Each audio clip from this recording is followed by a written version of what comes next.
speaking of learning, our next speaker, Dr. Colleen Megowan, is a longtime friend and inspiration for me. She's she's she kind of spans both worlds. She was in the classroom as a physics teacher for decades, and physics and math, and she got her PhD at Arizona State University, and she became active in modeling instruction, which I firmly believe is in the United States is maybe the most effective way for pedagogy for teachers to use. It's it's slowly growing and gets proven out every time it's tested. So she's going to talk to us now about remodeling astronomy. Did I cover every? Oh, and again, she's the executive. She's a senior officer, senior fellow of the American Modeling Teachers Association, and former executive officer, which is a large and effective teacher training NGO in the United States. Thank you, Colleen. Thank you so much, Carl. Let me see if I can hide my meeting controls here so I can find the slideshow launching. Okay, why is this not working? One moment while I remember how to use. I think on the lower side, is this power? There it is. Here it is. There. No, I just have a little keyboard problem. I've used that key so often it doesn't work sometimes. So, time for a new computer, but maybe later. I have actually, Carl, do you have the chairperson's controls? Because I have a question. You're supposed to launch a poll. Can you launch a poll? Well, I've launched the Q&A. Yeah, okay, here's the poll. Here's the poll. It's Colleen's poll. There it is. But darn it, I can't vote. Host and panelists can't vote. Okay, Colleen. that's all right. That's all right. I don't want to tilt the results. But if you would take just a second and answer my poll question, because I like to know a little about my audience. I mean, I kind of like to know who I'm talking to, and if we were in a room together, we would be having a bilateral talks. It wouldn't be me, a talking head on the computer. So, how are we doing on our poll? Can you close the poll and show the results? There it is. Oh my gosh, excellent. This is excellent. Teachers are my people. All right. Good deal. Okay. So, hi, I'm Colleen. This is a sort of a vision, I guess, for remodeling pre-university astronomy education. As Carl said, come on. How do I make the slide go forward? Oh, man. All right. We may have to just do it this way. But so we will. Before we get started, just, full disclosure, I am a teacher. I was a teacher for a long time before going back. I went back at age 50 to the university for my PhD because I finally had some good questions to find the answers to. I will also tell you that teaching is the most fun thing I've ever been paid to do. In fact, I used to, on payday, I would stop by the principal's office on my way home and hold up my paycheck and wave it at her and say, thanks. Imagine I get to do this all day and they actually pay me for it. I am also a modeler. So we're going to get into a little bit what that means. But I will just tell you that being a modeler is what makes me an effective teacher. So what is a model? When I say I'm a modeler, I need to define my terms. So first, what is a model? Well, it's a noun, it's a thing. A model is a representation of structure. in a system. So we have to, we have to have a system. We have to say what it is we are modeling. And so the model that we construct of a system is a representation of that system structure. There are a couple of kinds of models. There are mental models, and we use those all the time. They are the metaphors or analogies that we use to make sense of our world and to make decisions about what to do in different situations, or choices to make, or to make predictions about what we think is going to happen. And then there are conceptual models, and conceptual models are a little more formal. Conceptual models are, they have structure. They have elements and operations and relations and rules.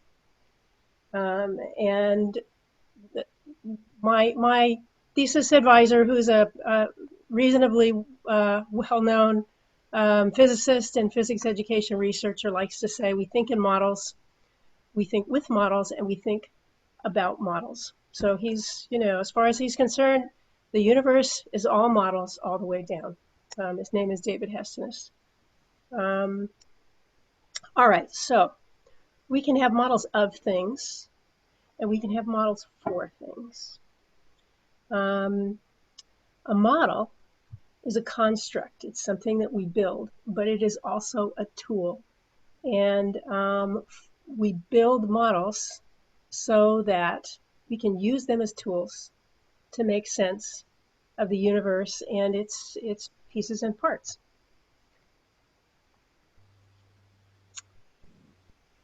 Okay, so how about this for a model? Here's a model that I made. This is a model of this talk. I had a really hard time deciding how to tell my story.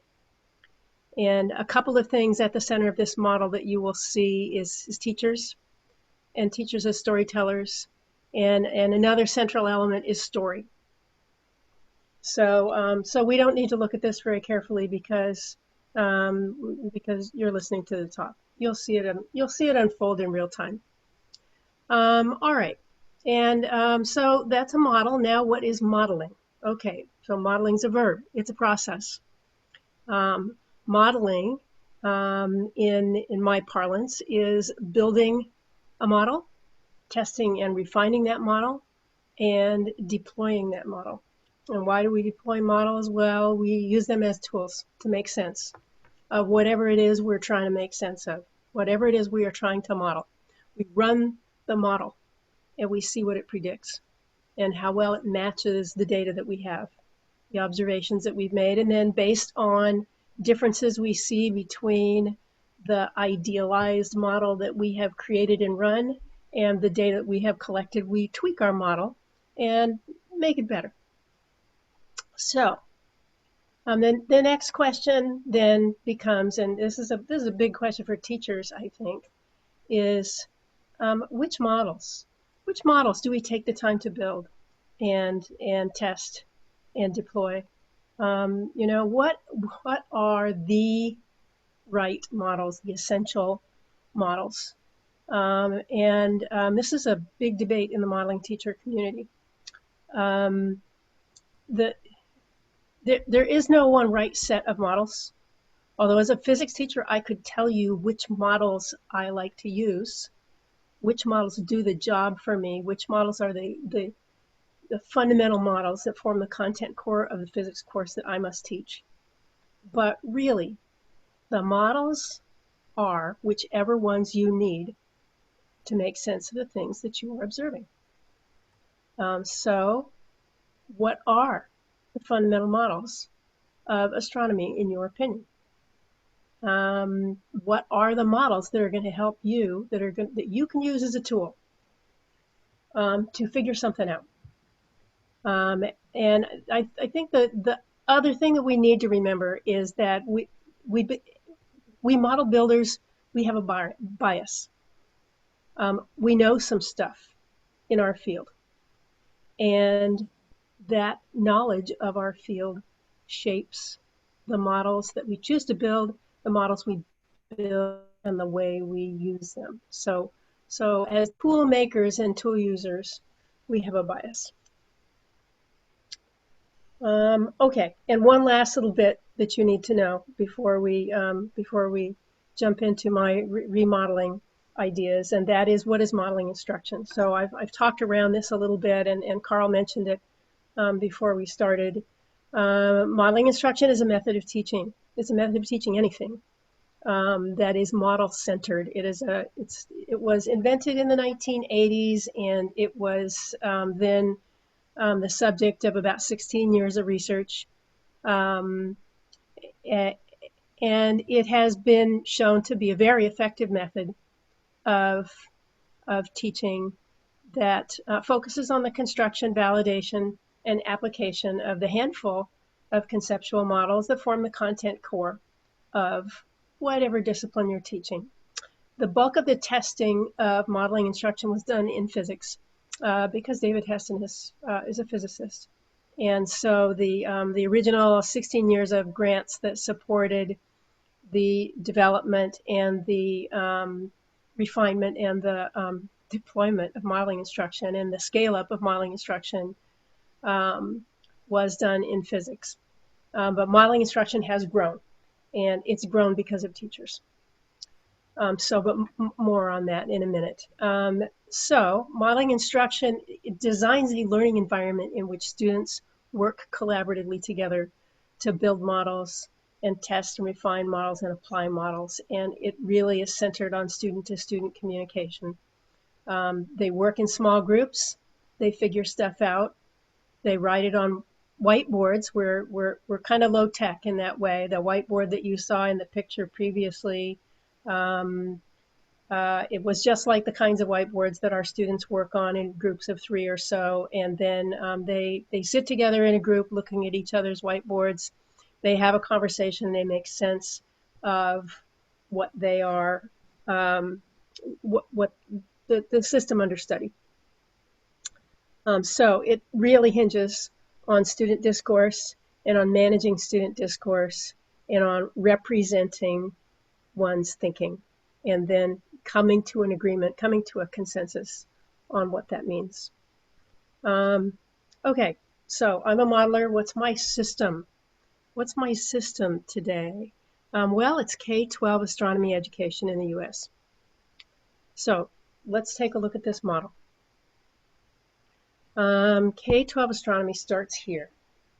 I've got 4 kids. They're old kids now, but they were young once.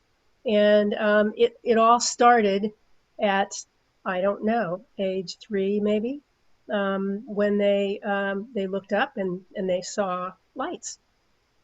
They saw lights in the sky. There were big ones and small ones and bright ones and twinkling ones, and there were patterns. And so how can they satisfy their curiosity as to what those are? Well, they're going to ask mom or dad or brother or sister or auntie or uncle, or maybe they're in preschool and they ask a teacher. And what will that person tell you if you're a child who asks that question? Well, chances are they're going to name names. You know, it's the sun, it's the moon, that's a star, that's a planet. Maybe they know the difference. But generally, unfortunately, that's about all they're going to tell you because that's about all they know. So informally, you're going to hear the names of things, possibly a little bit of history of things, depending on the culture from which you come. And then formally, from age 5 or 6 on, you will learn about those things, or you will get the answers to those questions from teachers. What are the teachers going to tell you? Well, pretty much the same thing. Most teachers, at least up to the end of grade 8, which is about 13 years old, are still going to be in the space of naming names. They might tell you what they're made of. They will almost certainly tell you how they're arranged, at least in the solar system, you know, the arrangement of planets in the solar system and where Earth fits into the overall pattern. But sadly, astronomy education up to age 13 is not terribly informative. Why is that? Well, elementary school teachers from grades kindergarten through 5th grade have very little formal training in the sciences in the U.S. I'm not sure how true that is in all other countries. I know you're from all over on this call, but if I have learned anything today, it's that we're all pretty alike. We're far more alike than different. We all grapple with many of the same challenges. Poorly paid teachers, poorly prepared teachers, and inequities, racial, gender, just social justice inequities. They pretty much are everywhere. So I'm gonna suspect that the teachers of young children, writ large, are underprepared to teach astronomy. In the U.S., elementary school teachers typically take 2 science courses in college. It's not stipulated what sciences they take, and so they take the easiest ones that they can find, because if you're an elementary school teacher, in general, you don't identify as a science person.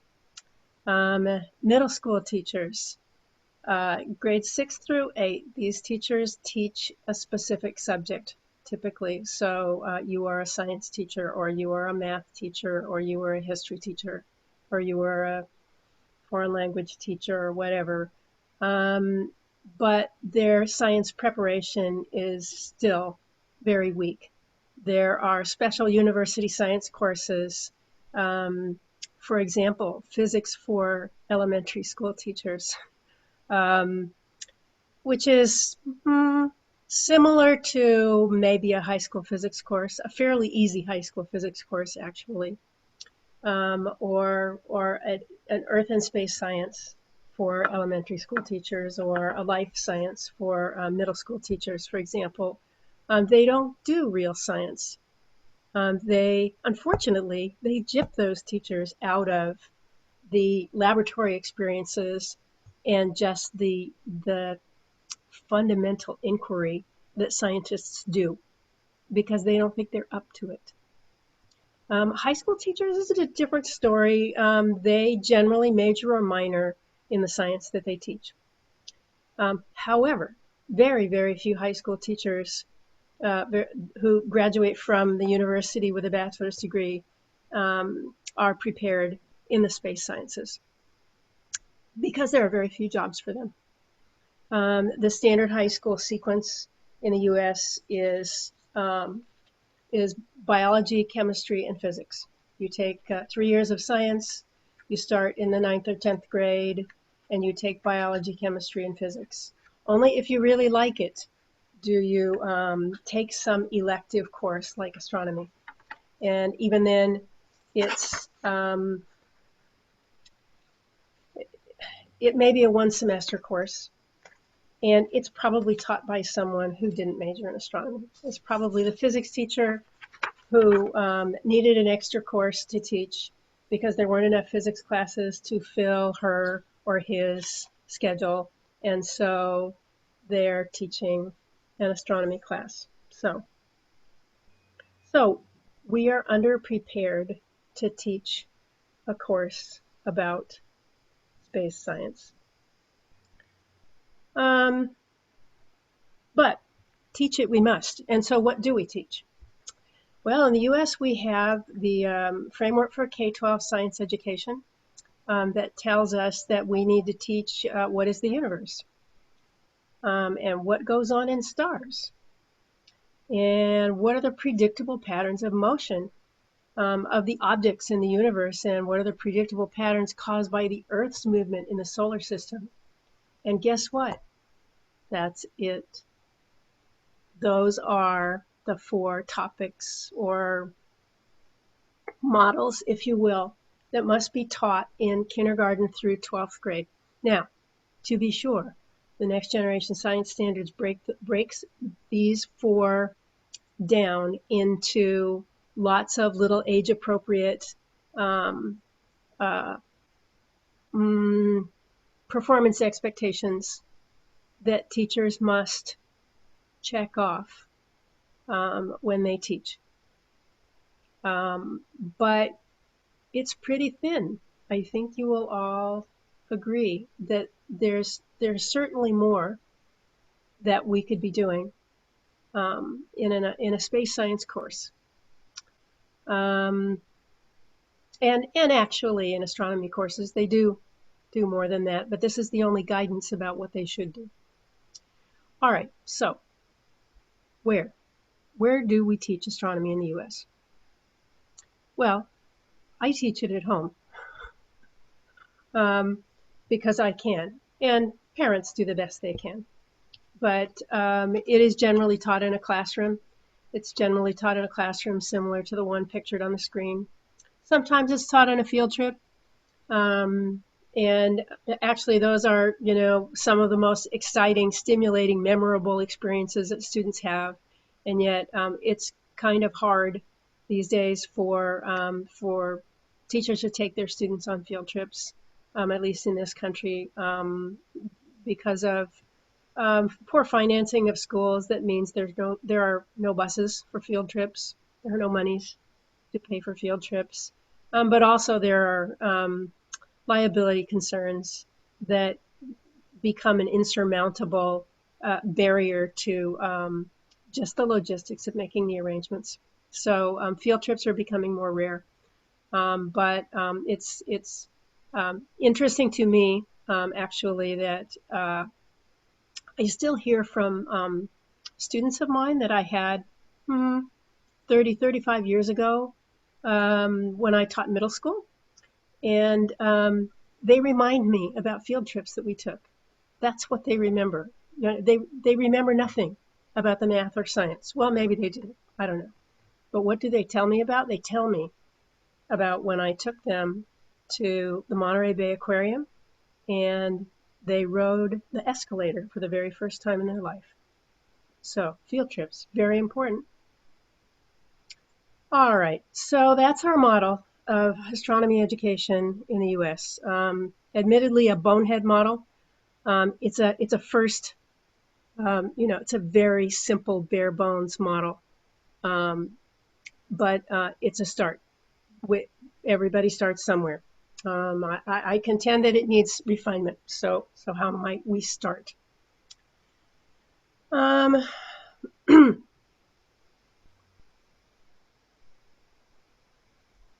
Well, let's start with process. I suggest that we teach students how to do science. If you can do science, you can answer your own questions.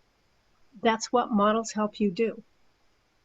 So let's teach them to ask questions, to develop and use models. Let's teach them how to plan and carry out their own investigations, to collect and to analyze and to interpret data, to use mathematical tools and technology to do computational thinking. That's kind of a big one, and it's kind of appalling how poorly computational tool use is taught to kids all the way through 12th grade. But that's another talk, not this one.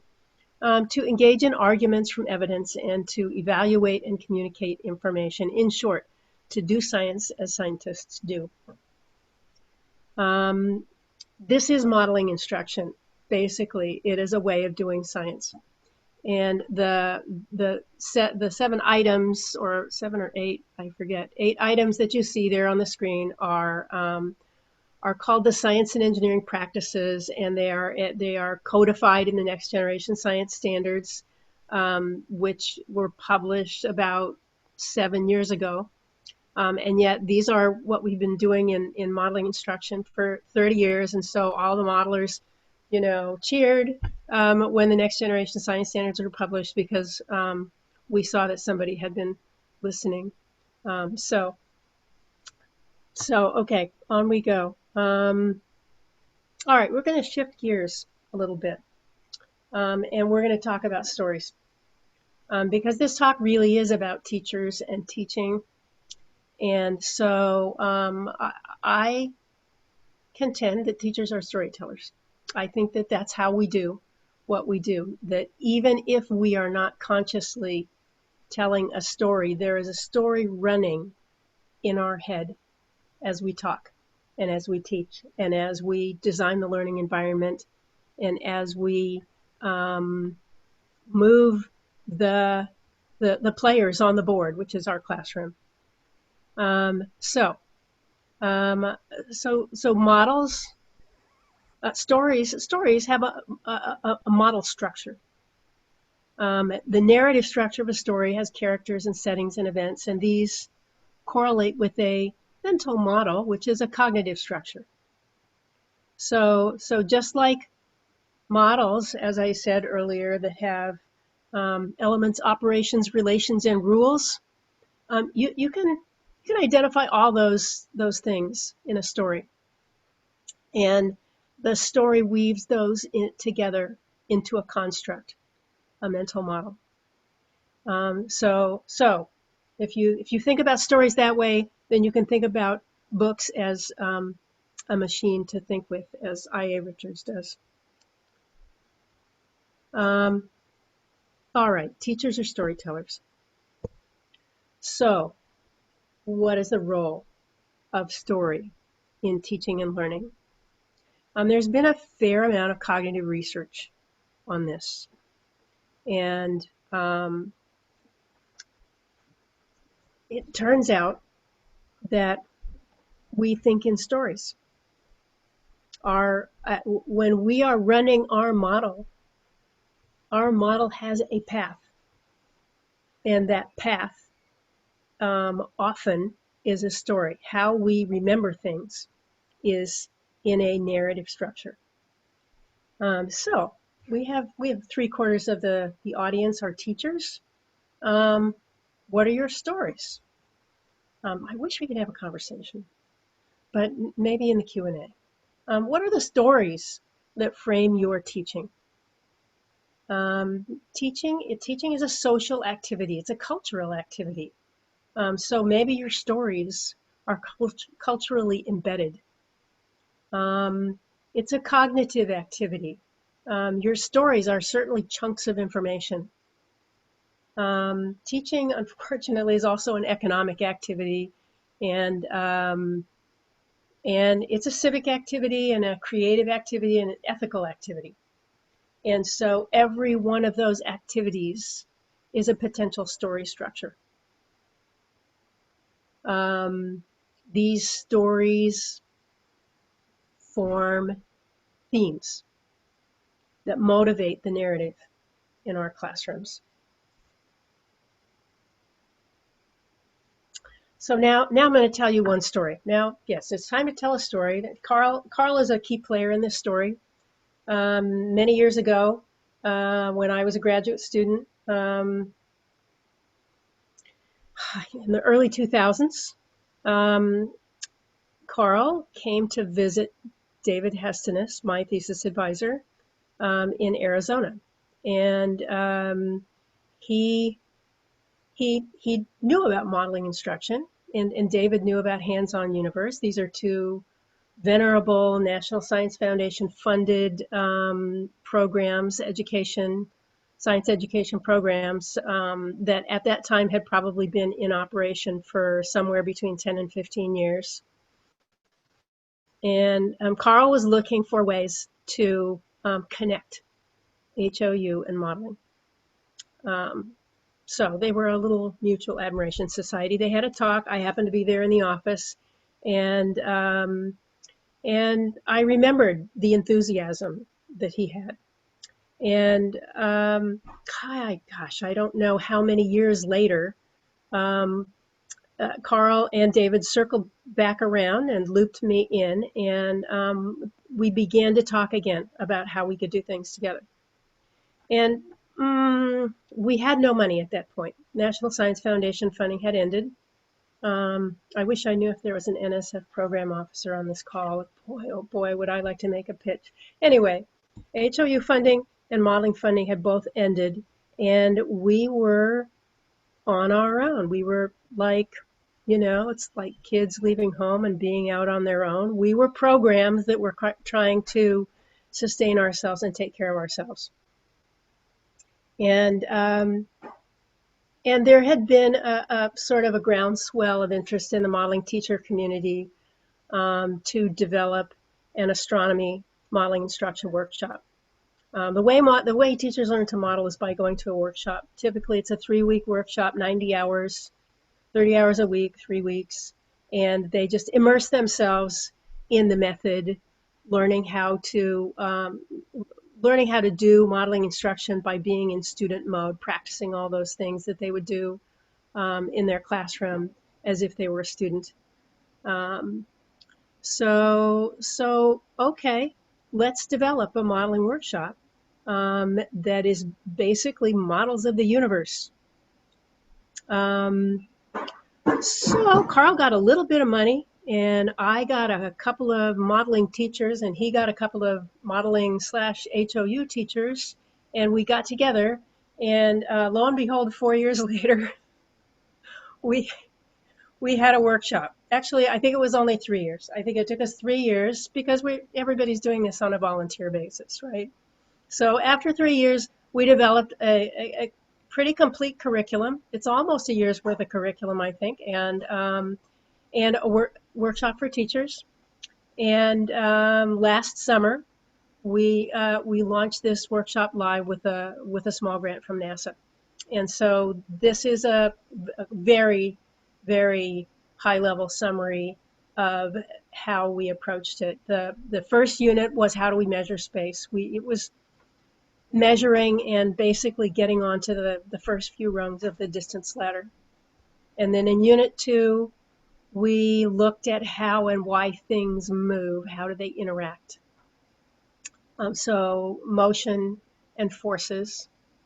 And then unit 3, how do we know? How do we know about objects and events in space? Well, light, of course, right? How do we know what's going on? We have ways of gathering and making sense of electromagnetic radiation. And then finally, the frosting on the cake, cosmic evolution. How does the universe change over time? So, since we believe that you should do astronomy, as astronomers do, all of the labs in this course are done with image analysis. Now, you can't very well fly out and measure stuff in space. You just have to look and be clever and have some good tools to use to analyze those images. So we teach students from the very start to use Salsa J or Image J to analyze the images that they take, and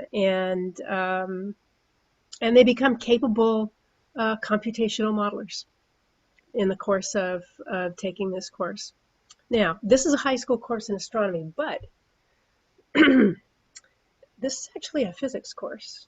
It teaches everything that you need to teach in a physics course. So you could just slide this in to the standard sequence of biology, chemistry, physics as a physics course. It's guerrilla astronomy.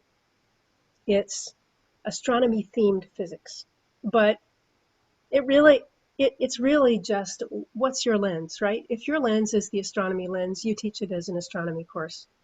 If your lens is a physics teacher, you teach it as a physics course, but the message is clear. All right. So what I'm suggesting here is an astronomy virus. One pathway into K12 STEM education is going to be by infecting other disciplines with the astronomy virus. Everybody cares about math and performance in mathematics courses, and everybody cares about reading and writing and social science and science, some sciences. So let's just make use of that by infecting all those disciplines with the astronomy virus. My story is a small story. It's one step, but it's too late, really. It's a high school course. It could be adapted to use in middle school, but I think, and others have said today, that it's too late to start sharing your astronomy story in high school with kids in 9th through 12th grade. Their identity is already well formed. Who they want to be, who they think they are, what they believe they can do. I think that if we want an astronomy literate citizenry, we need to start earlier. We need to start in kindergarten through fifth grade. And we need to be at it seriously by the time they're in 6th through 8th grade. There's plenty of research that says students' interest in science or any other subject develops in elementary and middle school. And if we wait to tell them this story, they will have chosen something else already. They won't even be in our classroom. So we can't afford to wait if we want an astronomy literate citizenry. All right, so astronomy modeling is a first step, maybe a last step, but we still have those other 1,000 steps.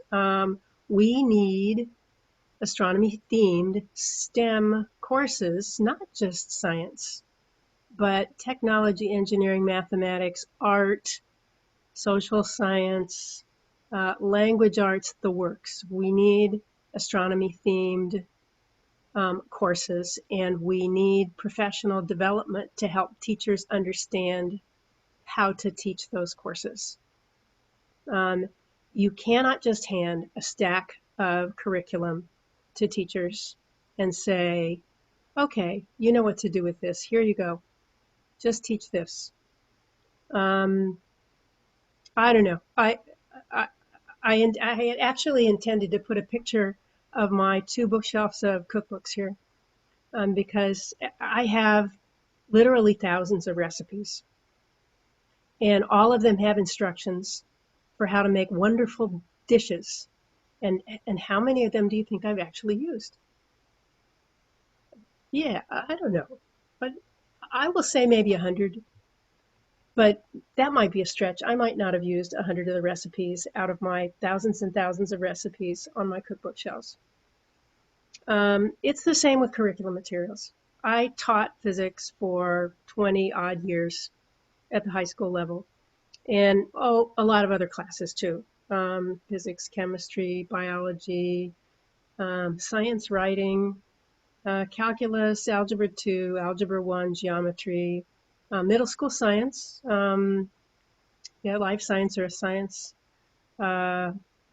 physical science. Yeah, I had 2 large file cabinets filled with curriculum materials, most of which I had never used, but they were really cool.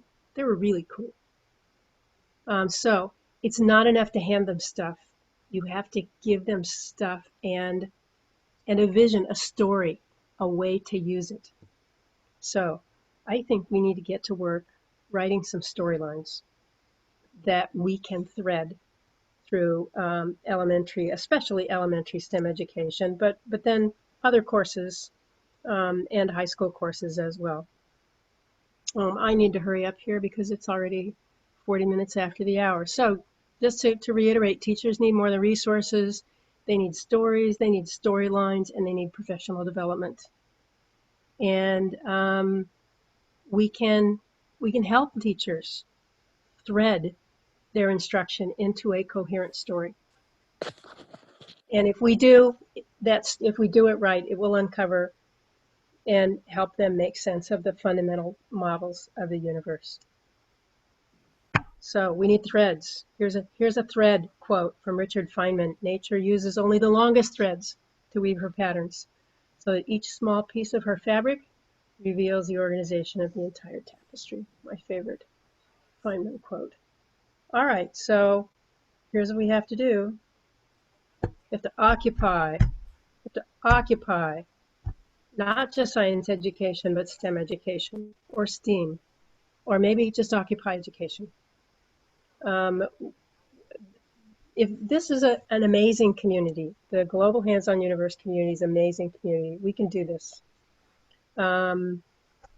These are the people who need the stories. You know, these stories or models can be the context for instruction in every discipline. We need to get to work helping each other make these stories. And we need to get funding to get them out there, right? There's not just one story. There's not just one way to tell the story of the universe. The story has to fit the perspective of the teacher. Every teacher is going to have the way they want to tell the story. There's room for lots of different approaches. Every culture has its space stories. We need to find out what they are, and we need to thread them together like beads on a string so that teachers can use them as the framework for teaching students about the universe. Pardon me? What was that? Okay. I think you're telling me to hurry up, so I'm hurrying up. So schooling is hard. There's lots of institutional inertia. If you need look no further than the way computers are used in education to know that we have a long way to go to drag our schools into the 21st century. To move the needle, we need to move the teachers. That's where we need to invest. Teaching, well, learning is an interaction between teachers and students. That's my definition of learning. Learning happens in that interaction between teacher and student, and that's where we need to invest. Okay, so my model is an intersecting collaborative communities of practice. We need to pull the scientists and the teachers and the teacher educators, because yeah, that's another system that needs to change, and the funders together, and the students. The students are a community too. Carl showed you a picture this morning, if you were on the call in the first hour, of a young student who's collaborating with others and doing real astronomy with very cool robotic telescope images. All right, we need to pull these communities together. I'm not going to tell you how, because of course it's 44 minutes after the hour. So I will just say that teachers can do great things when you invest some energy and effort and resources in helping them to become better teachers. It hugely pays off. So the National Science Foundation invested in modeling physics instruction for 15 years. 16 years actually. They educated about 2,000 physics teachers. In the next 15 years, after 25 modeling teacher leaders picked up the baton that David Hestenes laid down when he retired, and organized the American Modeling Teachers Association, they reached 13,000 more teachers. And they expanded from physics to physical science and chemistry and biology and middle school science and astronomy. So teachers can do great things. We just have to give them a hand. All right, done. Okay, let's thank our speaker. Okay, let me see the Q&A. There's some leftover questions from Alan's excellent talk, but Jacob Brown asked, I love the talk Colleen and been using the modeling materials from AMTA for the past several years. I Oh, wanted, I wanted to do the astronomy workshop a couple of years ago, but it fell in a bad week. Do you know if there's any plan to offer it again?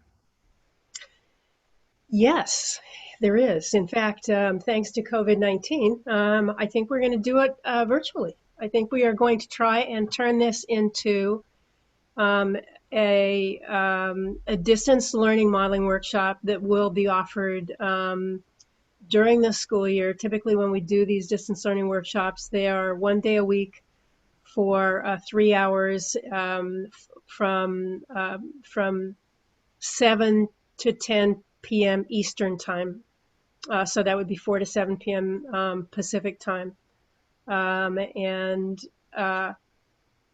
yeah, we keep the groups small, we keep them interactive, and we do this as close to what would happen in a classroom setting as we can. But right now with COVID, it's actually a boon to teachers to be able to learn how to do um, science as scientists do in a virtual classroom. Let's see, I have a question, Colleen. Well, I was going to show the pre-post test from from a long time ago on the early modeling literature, where Oh, sure, if you want to, or okay. well, I'll do that later. But can you comment on that and just about kids learning more with modeling instruction? Oh, yeah.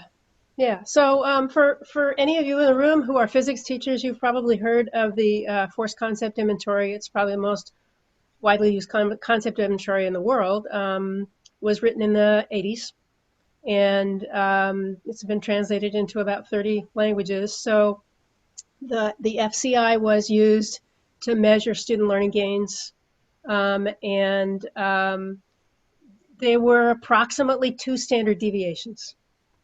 So if you know your statistics, you know that those students, wherever they started, they progressed um, extraordinarily in their understanding of basic force concepts, which are really at the center of understanding physics. Yeah, I thought another way of saying it, they were learning 30 to 40% more. Yeah, yeah, and they compared high school students with undergraduate students at some of the Ivy League universities, Harvard, Princeton, Stanford, and high school students were actually doing better than college students. But that may be another story because college freshmen are taking physics in giant lecture sections. So, who knows what they take from what they're learning. Great. Any other questions from the panel, for example? Well, okay, gee, I guess the future really looks good for this, Colleen. I wanted to thank you for your amazing leadership and bringing new powers to US HOU and I hope global HOU. And by the way, and we're working on, if we have the distant to the whole collaboration here, we're working on remote learning for modeling astronomy for the longer workshops. And I think we've looked at a slightly shorter workshop where it could be modeling inspired astronomy too, Colleen. Oh, sure, sure. Actually, we've talked about just doing one model at a time as a short course um, for this workshop. Maybe do I don't know, a 5 week course or whatever. We don't have to do 45-hour 3 graduate credit courses, although that's what most of the distance learning modeling courses are right now. So yeah, I think the focus for AMTA and for modeling instruction is to just help teachers be better teachers. And if we do it incrementally, so be it. But it is a different way of teaching from the way most of us learned when we were in school. And so it takes practice. And I will tell you, actually, I took my first modeling workshop in 1997. And I was so fired up when I came back to school. I had been teaching for 15 years at that point, more than that. You know, I was a good teacher and I had the plaques and certificates to prove it. But after I took this workshop, I felt like, oh my gosh, my eyes have been opened and I need to change everything. Um, and I returned to my classroom and I started doing modeling instruction, and I was lame. I was very poor at it. I did not you know, I didn't have the skills to manage the discourse. And it wandered all over the place, and I was inefficient and slow. And yet, my students still did extraordinarily on the FCI at the end of the year. And then the next year I was better, and then the year after that I felt like, okay, I can do this. So it takes a while to transform your teaching practice. But the thing that made me stay with it is that the first time in all of the time I had been teaching, I knew what my students were thinking because I could hear them. They were talking all the time. I wasn't talking. They were talking. It was incredible. They don't think what you tell them they're supposed to think. They, you know, whatever it is you tell them, that's just overlaid on whatever models they've already got going on. So, so that was a revelation to me, to hear my students think. And then once I could hear that, I couldn't go back. Okay, great. Okay, so let's thank Colleen again. Yay. Now, and again, we have this recorded, which this can be used forever, Colleen. Okay, well, my pleasure. Oh, now, oh,